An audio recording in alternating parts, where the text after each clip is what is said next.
Puji Tuhan. Nah, kesempatan pagi hari ini Bapak Ibu Saudara, saya akan mencoba berbagi dengan saudara, melepaskan sebuah pengajaran firman Allah yang pagi ini saya berikan judul Hidup Bergaul dengan Allah. Kayaknya langsung saja ya kita baca ayatnya. Kita belajar dari seorang tokoh Alkitab bernama Henokh. Kejadian pasal yang kelima ayat 21 sampai 24. Saya membaca ayat 21, Anda yang di rumah membaca ayat 22, nanti 24-nya sama-sama kita baca. Kejadian 5 ayat 21, begini kata firman Allah. Setelah Henokh hidup 65 tahun, ia memperanakkan Metusalah. 22. Dan Henokh hidup bergaul dengan Allah selama 300 tahun lagi. Setelah ia memperanakkan Metusalah, dan ia memperanakkan anak-anak lelaki dan perempuan. Ayat 23. Jadi Henokh mencapai umur 365 tahun. Lanjut dapat sama-sama 23. Dan Henokh hidup bergaul dengan Allah, lalu ia tidak ada lagi sebab ia telah diangkat oleh Allah. Saya ingin ulang sekali lagi di ayat 24, dikatakan begini. Dan Henokh, ini kita mau pelajari. Dikatakan hidup bergaul dengan Allah, ini tema kita. Lalu hasil pergaulannya dengan Allah, lalu ia tidak ada lagi di dunia ini. Sebab apa? Sebab ia telah diangkat oleh Allah naik ke sorga, saudara ya. Kita sama-sama belajar pagi ini seorang tokoh Alkitab di Perjanjian Lama yang bernama Henokh. Kita lihat dalam ayat yang barusan kita baca, Henokh ini salah satu tokoh yang mengagumkan. Dia tidak mengalami yang namanya kematian, tetapi dia diangkat oleh Tuhan, hidup-hidup naik ke sorga. Ketika saya merenungkan materi firman Allah ini yang saya coba bagikan sama saudara, timbul satu pertanyaan di hati saya. Sebetulnya Henokh ini keistimewaannya di mana? Atau gini ya, kelebihannya dia, prestasinya apa gitu. Coba tunjukkan gambar ini, saya tunjukkan ini, lihat ya. Sebetulnya apa sih kelebihan Henokh? Prestasinya apa? Apa sih yang dia sudah buat yang begitu hebat sampai begini? Ia mengalami istilahnya bahasa kita secara rohani pengangkatan. Mengalami namanya rapture, diangkat hidup-hidup sama Tuhan naik ke sorga. Orang yang bernama Henokh ini gak ngalami kematian. Saya boleh bilang sama saudara, tokoh sosok yang bernama Henokh ini, dia kenapa bisa gitu loh. Ini pertanyaan penting kan. Kenapa ya orang ini kok bisa mengalami anugerah, bisa mengalami kasih karunia yang sangat luar biasa. Dia tidak mengalami kematian hidup di dunia ini. Dia diangkat hidup-hidup naik ke sorga. Bukankah kita sepakat ini adalah satu anugerah yang sangat hebat? Bukankah ini anugerah yang sangat luar biasa? Lebih daripada orang sakit itu sembuh. Ini lebih daripada orang yang kekurangin, gak punya apa-apa kekurangan. Lalu kemudian dia menerima berkat yang luar biasa daripada Tuhan. Ini anugerah yang dahsyat loh saudara. Henokh, saya mau nyatakan sama saudara, menerima anugerah yang sangat luar biasa. Nah, saya mau bilang begini, 2024, kalau Anda ingin mengalami hidup disertai Tuhan dan mengalami anugerah Tuhan yang luar biasa terjadi atas hidupmu, terjadi atas keluargamu, atas bisnis usahamu. Mari kita belajar meneladani 2024 ini. Seorang tokoh Alkitab Perjanjian Lamanya bernama Henokh. Keteladanannya apa? Pergaulannya dengan Allah.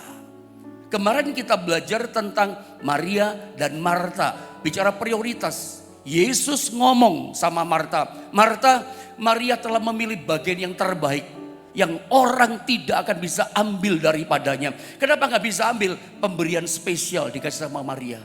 Ada sesuatu yang khusus, orang gak bisa tiru-tiru, orang tidak bisa menduplikat, orang gak bisa mencontek berkat yang dia beri kepada Maria.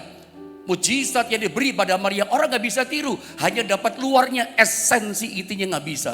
Itu khusus diberikan anugerah ini kepada orang yang suka duduk diam di kaki Tuhan. Sebutlah ini lanjutannya kemarin begitu. Kita masih bicara tentang duduk diam bergaul dengan Allah.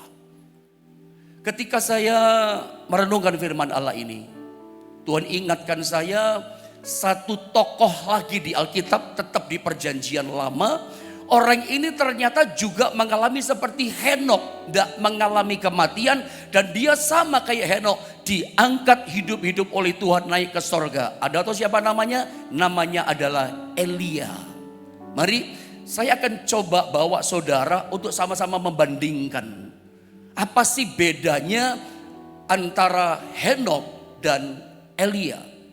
Tadi saya sempat berkata sama saudara, pertanyaannya penting begini, apa yang membuat Henok itu bisa mengalami anugerah yang luar biasa, diangkat hidup-hidup naik ke surga oleh Tuhan? Kenapa dia bisa mengalami itu?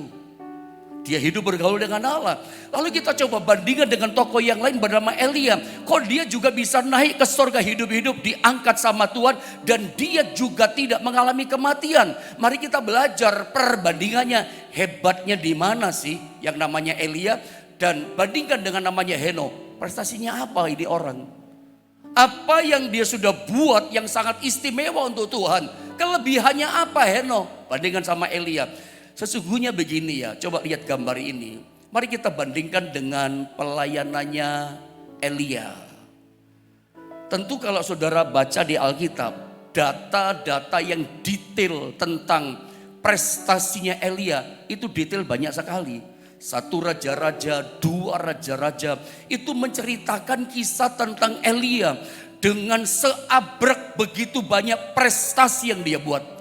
Kelebihannya, keistimewaan yang dimiliki orang yang bernama Elia, detail Alkitab menceritakan. Tapi coba ketika kita baca tentang kisah Henok di Kejadian pasal 5 ayat 21 sampai turun ke bawah, hanya di ayat-ayat itu kita tidak menemukan sesuatu yang cermat, yang detail. Apa sih hebatnya Henok? Kok bisa ngalami begitu? Anugerah yang luar biasa. Apa sih prestasi yang hebat yang ditunjukkan seorang sosok Henok sehingga dia bisa mengalami kasih karunia yang begitu hebat? Apa yang dia bisa buat prestasinya? Kalau kita bandingkan seperti nggak ada apa-apanya ya. Kalau kita ngomong prestasi Elia, saya coba tunjukkan. Mungkin kecil tulisannya, Anda bisa catat saja ya. Yang pertama misalnya, Elia di tepi sungai Kerit.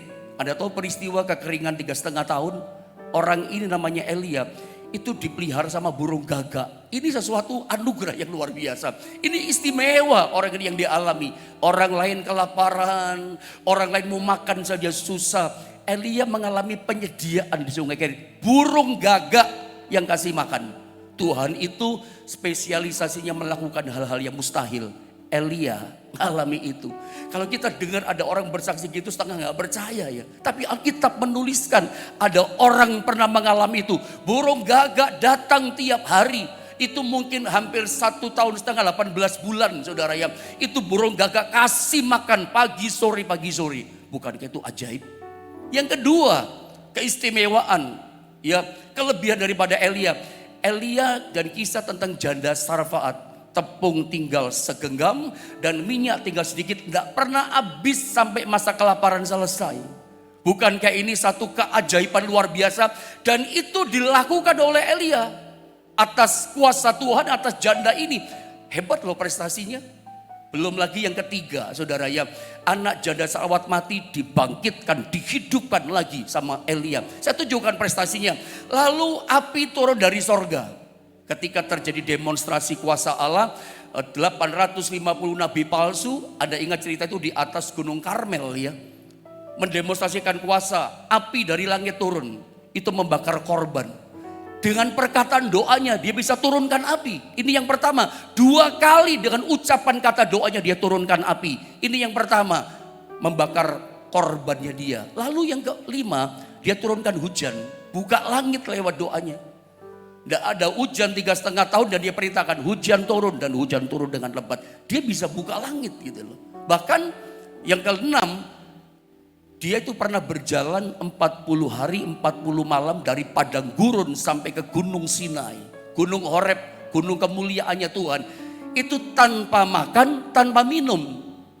Dia kuat terus berjalan. Itu dengan kekuatan ilahi supranaturalnya Tuhan. kita tidak menemukan kisah yang lain tentang orang lain melakukan seperti Elia. Ini istimewa loh. Ini kalau dikatakan puasa, ini puasa supranatural. Musa pun pernah ngalami, tapi cuma di atas gunung. Ini jalan gitu loh. Ya sampai ke Gunung Sinai 40 hari 40 malam tanpa makan, tanpa minum. Tidak ada orang ngalami begini. Yang ketujuh, dia memberitahukan kemenangan Israel dari Aram, itu Raja Ben-Hadad dan seterusnya. Dia beritahu Israel pasti menang. Jangan cepat, ayat 8. Dia menyampaikan nubuatan hukuman atas Ahab dan Isabel. Dia akan mati dan kematiannya ironis. Kamu akan mati. Dia katakan, matimu seperti Nabot, darahmu sama istrimu dijilat sama anjing. Dan itu terjadi di dalam 1 Raja-Raja pasal yang ke-21, ayat 19 dan seterusnya. Yang ke-9, kelebihan, keistimewaan prestasinya Elia, membakar orang dengan kata-kata. Jadi ceritanya satu kali Raja Samaria, kalau nggak salah namanya Raja Ahasia, sakit parah gitu ya. Lalu dia minta petunjuk, menyuruh panglimanya bersama dengan 50 prajurit datang minta petunjuk kepada dewanya, ilahnya orang Ekron. Kalau nggak salah Baal Sebul itu dewanya. Ya, minta petunjuk, datang sana, apakah aku bisa sembuh? Sementara tentara, panglima dan prajurit dalam perjalanan, Elia diperintahkan Tuhan, bilang sama tentara itu, kasih tahu sama rajanya, Raja Samaria, yaitu Raja Israel juga sebetulnya bagian selatan tuh ya. Dikatakan apa? Di dalam Alkitab, beritahu sama Raja Moasia, dia tidak akan pernah bangun dari tempat tidurnya, dia akan mati. Dan ketika prajurit kembali kepada sang raja, ngamuk rajanya, tangkap itu orang, Elia orang Tisbe yang bajunya berbulu, pakai kulit berbulu kali Yohanes Pembaptis, ikat pinggangnya dari kulit, tangkap dia. Sementara mau ditangkap, Elia duduk di atas bukit. Hai abdi Allah, turun kamu, ada 3 raja. Kalau betul aku abdi Allah, kata Elia, turun api dari langit membakar kamu semua. Reret, api turun, terbakar itu 51 prajurit sama dengan panglimanya. Mati semua. 2 kali dengan omongan mulutnya dia buka langit, menurunkan api dari langit. Kalau kita ketemu orang model begini, wih dahsyat ya pemakaian. Urapannya itu loh, kuasanya itu loh luar biasa. Dan yang ke-10, membelah air dengan jubahnya. Sungai Yordan terbelah jadi 2 sebelum dia diangkat dengan kereta berapi. Apalagi dengan kisah kereta berapi. Masih banyak. Ini saya temukan prestasi, kelebihan, keistimewaan Elia saya temukan minimal 10. Padahal masih seabrek detail cerita yang lain. Dengan waktu terbatas cuma 10 saya tunjukkan. Masih ada yang lain kalau Anda mau tahu.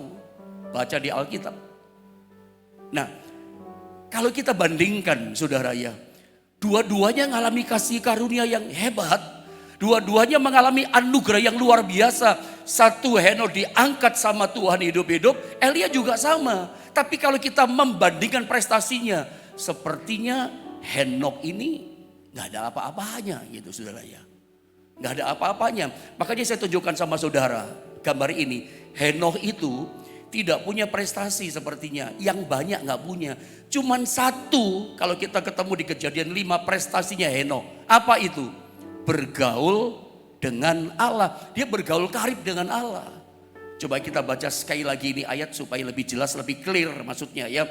Ayat 22 sampai 24. Dan Henok dikatakan hidup bergaul dengan Allah selama 300 tahun lagi. Ini saya mau coba jelaskan. 300 di Alkitab itu banyak angka-angka tapi punya makna rohani. Setiap kata kalimat titik koma angka di Alkitab itu gak sembarangan. Ada maksud, ada tujuan, ada arti. 300 di Alkitab itu angka kesetiaan. Ingat Gideon pernah mengalahkan tentara Median yang jumlahnya 135.000 dengan 300 tentaranya. Gak seimbang. Semuanya pergi, semuanya takut, semuanya lari, tersisa 300. Siapa 300 orang ini? Orang-orang yang militan, orang-orang yang setia kepada Tuhan dan kepada Gideon. Dengan 300 orang setia, menang Gideon. Henok itu bergaulnya dengan Allah 300 tahun. Saya baca dulu ya. Setelah ia memperanakan Metusala dan ia memperanakan anak-anak lelaki dan perempuan. Lanjut. Jadi Henok mencapai umur 365 tahun. 24 sama-sama kita baca sekali lagi. Saya ingin kita baca ini 2, 3. dan Henok hidup bergaul dengan Allah, lalu ia tidak ada lagi sebab ia telah diangkat oleh Allah. Saya mau berkata terbuka dan jujur saja dengan saudara. Tidak usah ditutup-tutupi kehidupan kita. Seringkali saudara ya, kita itu suka meremehkan yang namanya pergaulan karib dengan Allah. Kita suka meremehkan yang namanya istrinya berjalan dengan Allah. Duduk diam di kaki Tuhan, bergaul dengan Allah secara konsisten, kita suka remehkan. Coba lihat saudara gambar ini. Dan menurut saya begini, bahwa adalah kesalahan kita yang paling fatal. Saya ulang, adalah kesalahan kita paling fatal karena seringkali kita meremehkan yang namanya pergaulan karib dengan Tuhan. Jujur saja. Saudara, Henok ini, saudara ya, sebetulnya apa yang membuat dia kok bisa mengalami anugerah luar biasa? Saya berdoa 2024 yang sedang kita jalani ini, hari demi hari sampai di ujung 31 Desember 2024 nanti, begitu kita renungkan di hari terakhir, kita berpikir gini, merenungkan gini, aku banyak mengalami anugerah Tuhan yang hebat ternyata sepanjang tahun ini. Aku banyak mengalami kasih karunia Tuhan yang luar biasa. Kalau memang Anda rindu hari ini, ya tanggal 10 ini saudara ya, Anda rindu mengalami, aku ingin mengalami anugerah luar biasa. Jangan meremehkan, itu kesalahan yang fatal. Meremehkan yang namanya pergaulan dengan Allah.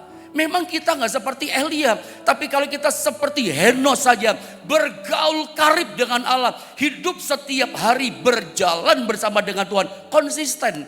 Henok ini dia bergaulnya dengan Allah bukan cuma 1 minggu, 2 minggu, 1 bulan, 2 bulan, 1 tahun, 2 tahun. Konsisten, terus menerus, hari demi hari, bulan demi bulan, tahun demi tahun, sampai 300 tahun.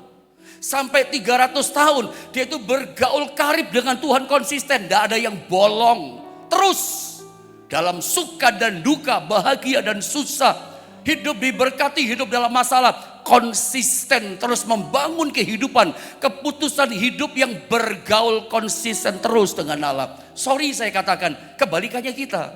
Saya mau tanya, kapan sih kita bergaul karib dengan Tuhan? Kapan kita andalkan Tuhan, tiap hari berjalan bersama dengan Tuhan? Bukankah ketika kita itu dalam masalah, motivasinya antusias bergaul dengan Allah itu ketika ada masalah. Sorry to say, saya katakan, itu kenyataannya, jujur gak usah ditutupi.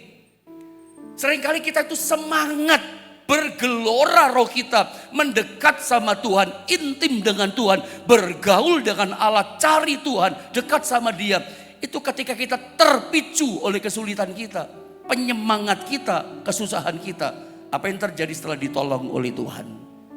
Saya mau tanya sama saudara, apa yang terjadi setelah Anda dari susah diberkati Tuhan, sakit jadi sembuh? Apa yang kita lakukan? Seringkali semangat kita kendor. Semangat kita jadi luntur, saudara ya. Semangat kita jadi dingin. Motivasinya untuk cari Tuhan. Kenapa? Udah ditolong kok, udah sembuh kok, udah diberkati, kerjaanku udah jalan, kerjaan bisnisku sudah bagus, udah banyak job, udah banyak berkat. Lalu kita mulai berhenti. Seringkali kita itu tidak bisa konsisten bergaul dengan Allah. Teladani pagi ini kehidupan daripada Henok. Kalau Anda ingin sepanjang seumur hidup kita bersama dengan keluarga kita hidup dalam anugerah yang luar biasa, yang orang lain gak bisa alami, Anda bisa alami. Ada hal-hal yang khusus, yang spesial diberikan kepada pribadi saudara sebagai hasil bergaul dengan Allah. Tentu setiap kita mungkin gak ngalami seperti Henok, tapi nanti akan ngalami pengangkatan. Rapture itu ditunggu-tunggu oleh orang yang percaya. Kapan? Ketika Tuhan datang. Bersyukur kalau kita bisa umur panjang, Tuhan datang kita masih ada. Tapi saya mau bicara tentang anugerah yang luar biasa. Satu cara yang penting adalah bergaul dengan Allah secara konsisten. Sekarang saya mau bawa saudara pada bagian ini. Saya mau bawa saudara masuk lebih dalam ya. Apa sih sebenarnya yang paling, saya pilih kata yang paling Tuhan mau dan Tuhan rindukan dari kehidupan kita sebagai manusia, terutama umatnya. Apa sih yang Tuhan mau dari kehidupan kita sebagai hamba-hamba Tuhan? Coba cari. Apa sih yang Tuhan rindu, yang Tuhan mau dari kehidupan kita sebagai umat manusia? Seringkali yang kita sodorkan, ini kerinduanku, ini kemauanku Tuhan. Tapi cobalah pagi ini gini, yang kau mau apa Tuhan dari hidupku? Yang kau rindukan dari hidupku apa? Bukan cuma yang kita rindukan saja kita sodorkan. Aku ingin ini, aku ingin ini, tahun ini aku pengen gini. Coba kejar, cari yang Tuhan rindukan apa. Kita itu didesain Tuhan, diciptakan itu untuk pasti punya tujuan. Saya tunjukkan satu ayat perjanjian lama ya. Untuk menemukan jawaban yang dia rindukan dari kita itu apa yang dia mau dari kita. Saya ajak saudara baca sedikit di Kejadian 1 ayat 26. Ayat 26 saja saya baca. Berfirmanlah Allah, baiklah kita dikatakan menjadikan manusia, dikatakan menurut gambar dan rupa kita. Supaya mereka berkuasa atas ikan-ikan di laut dan burung-burung di udara, dan atas ternak dan atas seluruh bumi dan atas segala binatang melata yang merayap di bumi. Apa kerinduan Tuhan atas kita, yang dia mau itu apa? Yang dia harapkan dari hidup kita itu apa? Saya coba jelaskan dalam kisah penciptaan. Ayat ini Kejadian 1:26 mengatakan manusia itu diciptakan dikatakan segambar dan serupa dengan Allah. Segambar serupa dengan Allah. Serupanya bukan kesetaraan dalam kuasanya kayak Allah. Tapi kita diciptakan serupa, segambar dengan Allah. Maksudnya apa segambar? Anda pernah berpikir atau tidak? Pernah merenungkan gak? Kenapa ya Tuhan ciptakan hidupku ini, Alkitab katakan serupa, segambar dengan Tuhan. Percayalah, apa yang Tuhan lakukan, apa yang Tuhan buat, termasuk ketika Tuhan ciptakan manusia segambar serupa dengan Allah, tujuannya apa? Keperluannya Tuhan itu apa gitu loh. Kok ciptakan kita manusia segambar serupa dengan dia? Perlunya apa? Tujuannya apa? Untuk menjawab ayat ini, lihat Kejadian 3 ayat 8. Ada sebuah peristiwa. Setelah manusia jatuh dalam dosa, Tuhan datang di taman. Saya baca ayatnya Kejadian 3:8. Ketika mereka mendengar bunyi langkah Tuhan Allah, setelah makan buah pengetahuan baik dan jahat, mereka telanjang, hilang kemuliaan Allah. Lalu dikatakan Allah melangkah, Tuhan Allah di taman itu. Dan dikatakan yang berjalan-jalan dalam taman itu pada hari sejuk bersembunyilah manusia, lari jauh dari Tuhan. Dan istrinya itu terhadap Tuhan Allah di antara pohon-pohonan dalam taman. Ada kalimat menarik, ketika mereka mendengar bunyi langkah Tuhan Allah yang berjalan-jalan dalam taman itu. Yang berjalan-jalan. Kenapa nggak ditulis cukup berjalan saja? Kan cukup gitu. Tapi kenapa Alkitab menuliskannya Allah itu di Taman Eden itu berjalan-jalan? Saya mau artikan sama saudara. Saya mau singkapkan sama saudara. Allah berjalan-jalan di taman. Berjalan-jalan itu artinya waktu itu waktu yang santai. Jadi rupanya Allah itu punya kebiasaan di Taman Eden dengan ciptaannya Adam dan Hawa. Suka berjalan bareng sama mereka. Suka bergaul karib dengan mereka.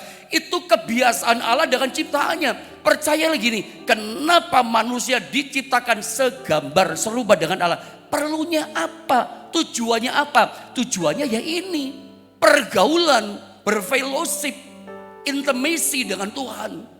Bisa berjalan bareng dengan Tuhan. Kenapa sih manusia diciptakan segambar serupa? Berarti yang paling spesial manusia. Hari pertama sampai hari kelima Tuhan ciptakan alam semesta, matahari, bulan, langit, pohon-pohonan, binatang, semacam jutaan macam binatang namanya. Tapi nggak ada satupun saudara yang diciptakan itu spesial, serupa, segambar dengan Allah. Nggak ada. Cuman satu, hari ke-6. Binatang yang pintar, binatang yang bagaimana, nggak diciptakan sempurna kayak manusia, serupa segambar dengan Allah. Cuman manusia. Perlunya apa tujuannya? Supaya bisa bergaul, menjadi sahabat bersekutu. Itu perlunya. Inti tujuan Allah menciptakan manusia itu apa? Pergaulan dengan Allah. Saya ulang saudara ya. Inti, pusat sentralnya Allah menciptakan manusia cuma ini. Pergaulan, persahabatan, berjalan bareng terus setiap hari dengan dia. Cuma itu intinya.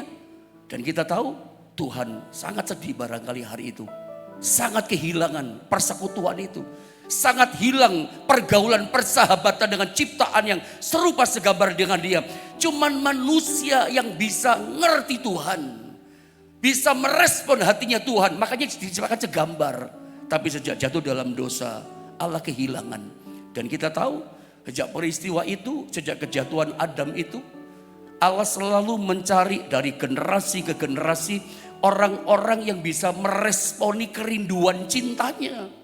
Terus dia cari dari generasi ke generasi orang yang bisa cinta sama dia, bergaul dengan dia, yang bisa meresponi kerinduan hatinya. Ada orang-orang yang suka datang sama dia, bersekutu, terus dia cari. Jadi kalau 2024 ini, di hari ke-10 kita jalani ini, kalau Tuhan temukan ya orang-orang yang bisa berjalan bergaul karib dengan dia, betapa senang hati Tuhan. Dia cari terus orang yang untuk mendapatkan anugerah spesial. Itulah orang yang bergaul dengan dia. Dia terus cari, matanya terus cari, siapa ya, siapa ya. Saya tahu itu di antara saudara yang dicari Tuhan. Kita tahu nanti kalau kita baca Lukas 3 ayat 34 38. Nah ini saya baca saja pendek ini ayatnya. Ini silsilah ya. Anak Yakub dikatakan anak Ishak, anak Abraham, anak Terah, anak Nahor, anak Seruk, anak Rehu dan seterusnya. Ayat 36, anak Kenan, anak Arpaksad, anak Sem, anak Nuh, kita ketemu nama Nuh, anak Lamek, anak Metusalah, anak Henoh, ada Henoh, anak Yared dan seterusnya. Sampai 38, anak Enos, anak Set, anak Adam, anak Allah.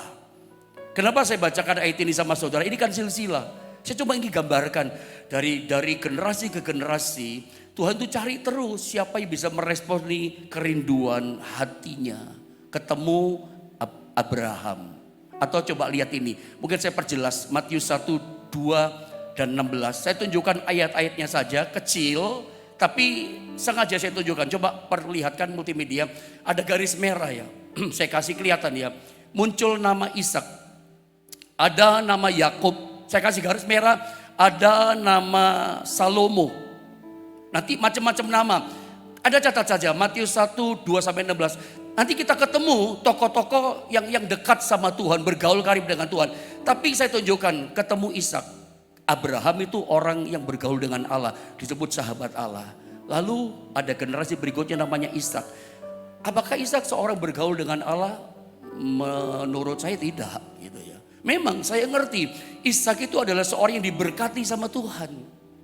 Tapi ingat, Ishak kita gak pernah ketemukan dia seperti Bapak Abraham. Selalu membangun mezbah. Lagi capek bisnis kerja, dimanapun dia berada, mezbah yang dia bangun. Kehebatan Abraham, mezbahnya, pergaulannya dengan Tuhan. Walaupun dia gak ngalami seperti Henoh, karena Abraham punya kekurangan. Anda tahu kan, seringkali mau dapat berkat istrinya, diumpankan dan seterusnya. Dia punya kekurangan, sempat dia gak percaya dan seterusnya. Ishak menurut saya bukan orang yang seperti Abraham, seperti Henoh, bergaul dengan Allah. Memang dia diberkati sama Tuhan, tapi orang ini punya ketaatan. Ada lagi namanya Yakub. Kita pernah bertemu dengan Yakub di sungai Yabok dalam cerita Alkitab. Tapi sebetulnya dia bergaul dengan Allah, bergula dengan malaikat Allah di situ. Tujuannya adalah supaya dia ditolong sama Tuhan. Tujuannya pertolongan, tujuannya berkat. Bukan datang dengan rindu, aku mau datang sama Tuhan, aku cinta sama Tuhan, enggak. Makanya saya berani katakan, Yakub pun tidak bisa dikatakan orang bergaul dengan Allah. Walaupun dia cinta Tuhan, tapi enggak punya pergaulan. Karena dia datang itu kan untuk kemenangan, untuk berkat, untuk sesuatu. Motivasinya adalah, self-centernya adalah dirinya, bukan Tuhan. Orang bergaul yang jadi senternya itu Tuhan, bukan kita, diri kita. Jadi kalau kita datang, aku ingin ini Tuhan, beda loh. Aku harapanku ini, enggak. Kita datang memang sentralnya, aku untuk Tuhan. Aku mau mendapatkan isi hatimu Tuhan. Aku rindu sama kau. Bukan tangan Tuhan, tapi hati Tuhan kita cari. Beda loh. Termasuk Salomo. Kita nggak bisa bilang, saya nggak bisa katakan Salomo itu orang bergaul dengan Tuhan. Enggak lah. Walaupun kita tahu dikasih hikmat. Dia pernah kasih persembahan 1000 korban di Gibeon, saudara ya. Tapi dia nggak bisa dikatakan, nggak mungkin dong orang bergaul dengan Allah, intim dengan Allah, hidup tiap hari berjalan bersama dengan Tuhan. Istrinya 700, nggak puas berarti hatinya. Gundiknya 300, 1000 loh. Mana berani kita katakan, oh salah mau bergaul dengan Allah. Orang bergaul dengan Allah pasti puas hatinya. Yang memuaskan dia cuma Tuhan, bukan dunia. Dunia gak bisa puaskan orang yang bergaul dengan Allah. Setiap hari cuma diisi dengan pribadinya Tuhan. Beda saudara ya. Makanya saya mau bilang sama saudara hari ini, mari kita belajar menjadi sahabatnya Allah setiap hari. Saya kalau mau cerita gini ya, salah satu praktek kita bergaul dengan Allah konsisten seumur hidup kita. Bagaimana sih caranya?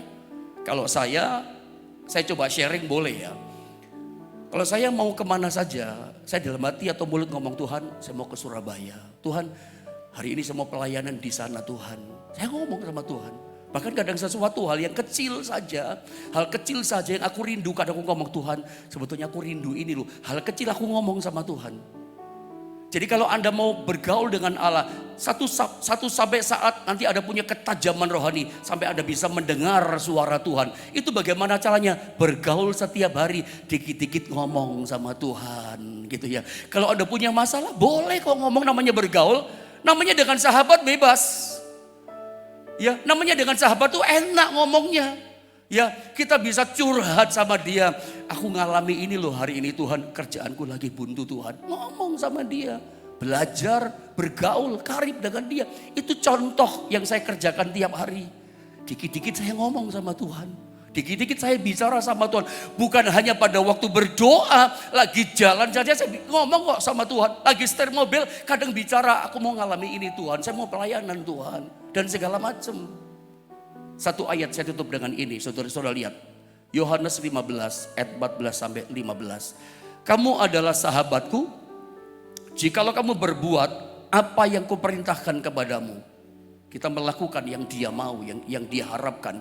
Aku tidak menyebut kamu lagi hamba, sebab hamba tidak tahu apa yang diperbuat oleh tuannya. Tetapi aku menyebut kamu sahabat, ya, karena aku telah memberitahukan kepada kamu segala sesuatu yang telah kudengar dari Bapakku. Kita bukan lagi hamba dosa. Tuhan telah tebus kita. Kita disebut kamu sahabatku. Makanya Tuhan itu ingin mencari orang jadikan sahabat, berjalan bersama dia. Dia terus cari dari generasi ke generasi.